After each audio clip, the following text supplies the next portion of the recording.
want to share a nice story from the students of Shaykh Ibn Baz rahimahullah ta'ala. And this brings us to our fourth point.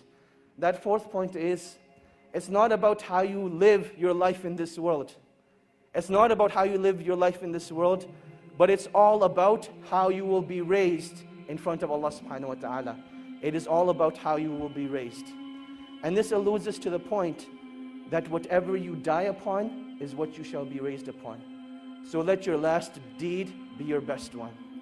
And the story goes as follows. There was a brother who came overseas. And he came to seek a bachelor's degree in any field. And the natural climate was that this was the first time he got freedom from his family. In his society, people are very religious, very practicing. He couldn't have the fun that he wanted to have. So he comes to a place like England. He's in a free mixing university. In a society where no girl looks at you. In fact, there are no girls in your class. Now all of a sudden they're sitting next to you. And you can actually find an excuse to talk to them. Hey, can I borrow a pen? Hey, can I borrow some paper? And conversation becomes very easy. And now that you have a foreign accent, oh my God, you're a fitna for them. And this was the reality that he went through. That he came from a foreign land, and this attraction hit him right away. The initial stages were that he'd just go out for lunch, he'd just go out for meetings, and that is how life continued. He never actually committed zina. One day though, he went to a party, and he committed zina. Out of, pure emotion, he committed zina. And when he was done, he just lay there thinking, I have just ruined myself. And he didn't know what to do. He didn't know where to go. He didn't have any close friends that could guide him. He knew that the only place that this guidance that he had known was back in his hometown. He booked a ticket back to Saudi Arabia where he was from. And on his way, he had a stopover in the country of Qatar. While he's in Qatar, he goes to the musalla and he's just crying. And you'll see that this is one of these most awkward situations that you'll have. You can think about when you're with people and there's this awkward silence, and it's really weird. What do you do in that situation? What becomes even more awkward is when you see a grown man crying like a baby. He's crying like a baby. What do you do in that situation? One of the students of Shaykh Ibn Baz rahimahullah, he saw this man. And he goes up to this man and says, oh man, why are you crying? What's wrong? And he explains to him the situation, that I committed zina and I've destroyed myself. And the only way I can get rid of this pain is if I go back and have the hudud implemented on me. This is the only way I will be purified.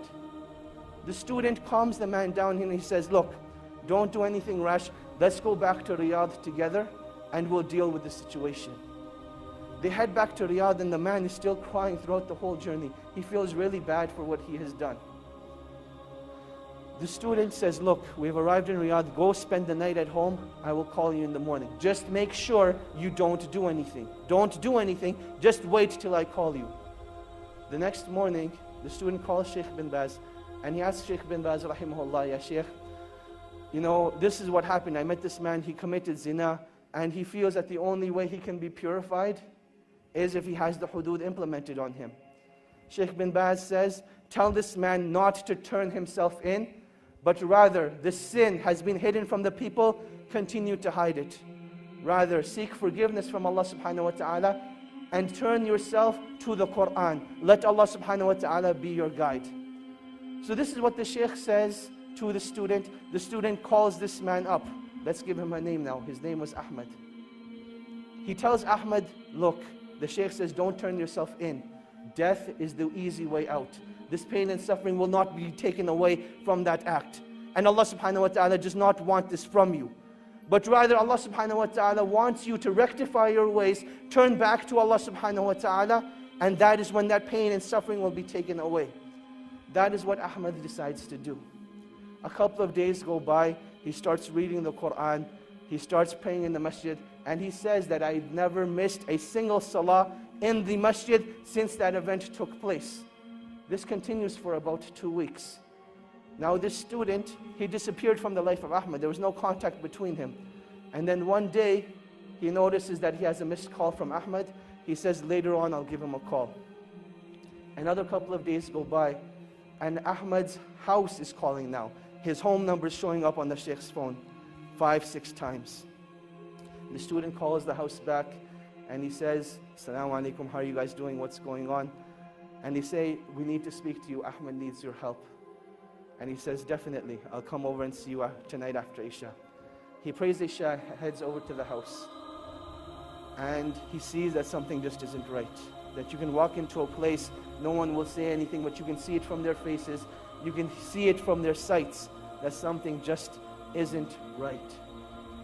He goes to the father and he says, "Assalamu alaikum." He says, "Wa alaikum assalam."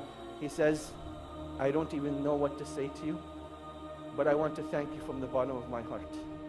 Because I know if it hadn't been for you, this wouldn't have happened."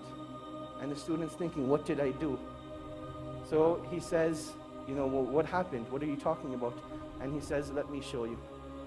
He says, "Ahmed went and prayed Salatul Isha tonight. And he came back and he came to pray his sunnahs. And he was in his room for a really, really long time. And we went to seek him out. We didn't know what had happened to him. But I want to show you." He took the student to Ahmed's room. And there Ahmed was in sajda. And Allah subhanahu wa ta'ala took his life away at that time. And that is how he passed away.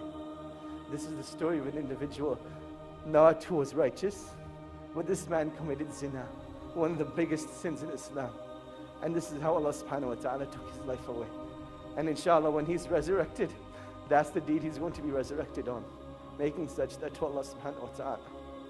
And that is why when it comes to pain and suffering only becomes negative if it creates a barrier between you and Allah subhanahu wa ta'ala. But it becomes positive.